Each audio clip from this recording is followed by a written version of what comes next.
So a few days ago, we got a sneak peek of the upcoming Rank 7 Xyz monster we'll be getting as a jump promo, and it's looking quite nice. We just know that the translated name from Japanese is something along the lines of Blaze, the Supreme Ruler of Dragons. And apparently the Japanese name has two kanjis that are in common with the Dragon Ruler's name, which means that it's either a Dragon Ruler or related to them. This also means that this card's existence can only really be justified if we have all the Dragon Rulers running around in Yu-Gi-Oh! But at the current moment, the only Dragon Rulers that are unbanned are Blaster and the Tempest, and they just happen to be the worst ones out of the four. And this is true both for the TCG and for the OCG, by the way. Even though they have Max C, they're still missing out on Tidal and Redox. We have two questions to ask ourselves right now. First of all, are Tidal and Redox safe to get unbanned now? And also, which ones should we put back to 3? Can we afford to unlimit all 4 at once, or will it cause total chaos? My job today is to figure out the best answers as possible to these questions. I will be listing off the pros and cons of pretty much every Dragon Rulers, at least the problematic ones, and also my personal opinion. Starting off with Tidal, what's so interesting about him? So he is the water one, and he discards himself with pretty much any dragon or water monster to foolish any monster from deck to grave. The most notable thing here is that it synergizes really well with Mermails, because when you're discarding an Atlantean monster like Dragoons, you're getting its effect off. And you know, Foolish Burial is limited for a good reason, so being able to send a monster from deck to grave is pretty nice. There is a catch though. The decks that typically play Foolish Burial have a tendency to be like dark-based strategies, and you know, sending a monster from deck to grave in a water-based deck isn't the greatest. Obviously, it can't be bad because at least you can send something like Nimble Angler and get 2 beavers off and do some things. But more often than not, you're gonna want to play a card like Tidal in a dragon-based strategy like Dragon Link. That card essentially acts as a second copy of Dragon's Ravine, being able to send something like Abso-Router Dragon from deck to grave, or Seyford, Lubellion, Levineer, etc. Apart from that, it searches a water dragon when it gets banished. Cool story, bro. They all suck.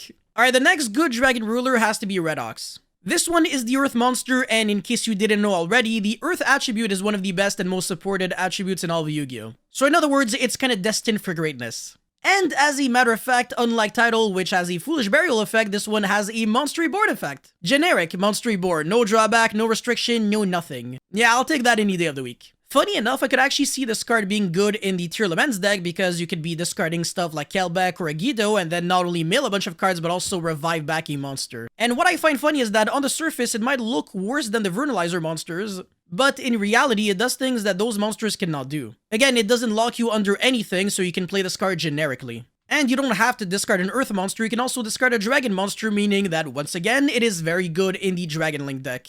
Again, you can also play Blaster and Tempest in the Dragon Link deck, but they're just not good. And in the OCG, Redox could be pretty nice in the Adamant Superior deck because they still have Block Dragon for some reason. And Redox could also be pretty nice in the Super Heavy Samurai deck, or I don't know, Earth Machine, whatever. I mean, the list goes on at this point. I can't really fit in all the decks that could benefit off of Redox in one single video. But to be fair, this card cannot be abused regardless of how you use it. Also, it searches an Earth Dragon when it gets banished, and just like Tidal, all of the Earth Dragons are complete piss. They're like really, really bad. I mean, like the best target is Guru, and you're obviously never going to be searching Guru with frickin' Redox. Now, one extremely crucial thing to remember about the Dragon Ruler monsters is that they're inherently balanced. I'm saying that because you can only use one of their 3 effects per turn and only once that turn. The stipulation makes it so that regardless of how you open, you can't really spam their effects like 20 billion times in one turn and generate crazy advantage. The advantage that you can generate off of the Dragon Rulers is very limited, and without Dark Matter Dragon running around, that was the reason why they got banned in the first place,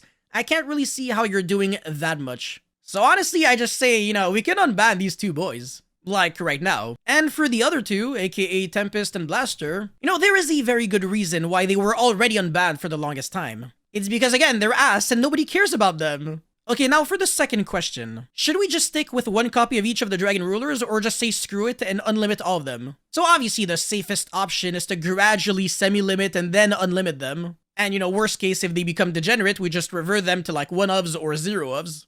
But bro, that's the pussy move, and I'm not down for that shit. Yo, you think I'm trying to wait like 5 years until we get all the Dragon Rulers at 3? Hell nah! If you asked me, I would actually just say whatever, just unlimit all of them at once. There isn't a substantial difference between having a 1-of a Dragon Ruler and having a 3-of because they're all hard once per turns. Like, let's not pretend like drawing 3 Redox is a good thing. Like, imagine drawing 5 Dragon Rulers in 2023. Like, again, maybe 10 years ago that was good, but not anymore. What's gonna be your turn 1 now? Summon Draco Sack, summon 2 tokens, make Cherubini pass? Well, that's a nice deck you got there. Okay, yeah, obviously you're not going to be doing that, but you get the point. The Dragon Rulers are probably better off as a splashable engine rather than a standalone deck anyways. But to be fair, this is only how I personally think. Anyways, that's all I had for this video, guys. Thank you so much for watching. Don't forget to like and subscribe, and let me know your thoughts about the Dragon Ruler monsters in the comment section below. Do you think they're safe to get unbanned or not? I want to hear your thoughts, and that's it for this video. Thank you guys so much for watching, and I'll see you guys very soon. Peace.